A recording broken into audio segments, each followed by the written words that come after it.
केंद्रात जबाबदारी घ्या असं पंतप्रधान मोदींनी फडणवीसांना सुचवलं। केंद्रात मनुष्यबळ मंत्रालय बघा। मोदींच्या फडणवीसांना सूचना। संजय राऊतांचा मोठा दावा।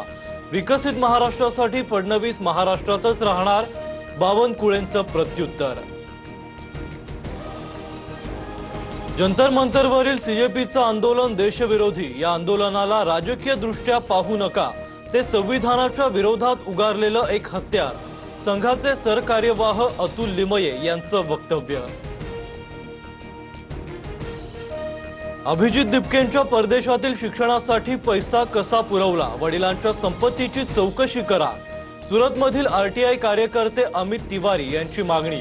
कपिल सिब्बल यांच्या 1 कोटींच्या निधीची चौकशी करण्याची ही मागणी। पंतप्रधान मोदींना शिवीगाळ करणारे पंक्चर काढणाऱ्यांची औलाद।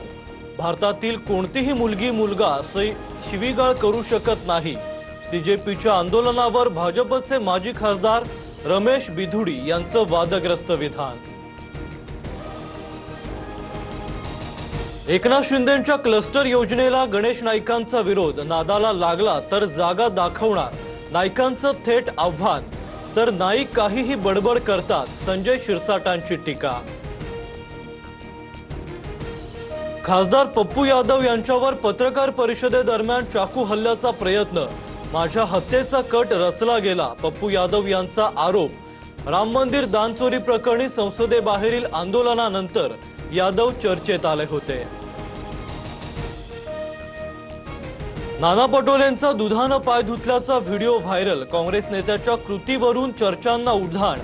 तर काँग्रेसच्या नेत्यांची संस्कृती तशीच। बावनकुळेंची टीका।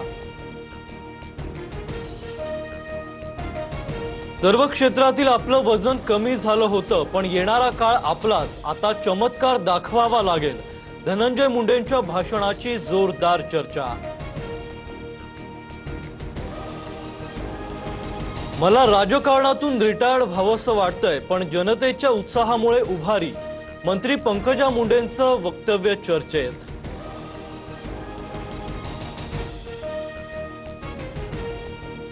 धाराशिवमधील दिव्यांग शेतकऱ्याला फक्त 211 रुपये पीक विमा। 700 रुपये उसने घेऊन दिव्यांग शेतकऱ्यानं पीक विमा भरला होता। दिव्यांग दाम्पत्याचा अवघ्या 1.5 एकर शेतीवरच उदरनिर्वाह। रायगड, सिंधुदुर्ग, नाशिक, पुणे आणि साताराला आज पावसाचा येलो अलर्ट। विदर्भालाही जिल्ह्यांना पावसाचा येलो अलर्ट देण्यात आलाय। राज्यातील इतर भागात वातावरण सामान्य राहणार। नाशिकमध्ये रस्त्यांवरील खड्डे बुजवण्यास सुरुवात। खड्ड्यांमुळे 5 जणांचा जीव गेल्यानंतर पालिकेला जाग। मंत्री गिरीश महाजनांनी प्रशासनाला धारेवर धरल्यानंतर रस्ते दुरुस्तीची कामं हाती। भिवंडीतील रस्त्यावरील खड्ड्यानं घेतला महिलेचा बळी। खड्ड्यांमुळे दुचाकी घसरताच ट्रकखाली येऊन महिलेचा मृत्यू तर पती जखमी। राहनाळ गावाच्या हद्दीतील घटना। शहापुरात रस्त्याअभावी वेळेत उपचार न मिळाल्यानं 9 वर्षीय चिमुकल्याचा मृत्यू। सर्पदंशानंतर 5 किलोमीटरपर्यंत डोलीतून प्रवास। रुग्णालय गाठायला उशीर झाल्यानं चिमुकल्याचा दुर्दैवी मृत्यू। शिसवली गावातील घटनेनं आदिवासी भागातील मूलभूत सुविधांचा प्रश्न पुन्हा ऐरणीवर।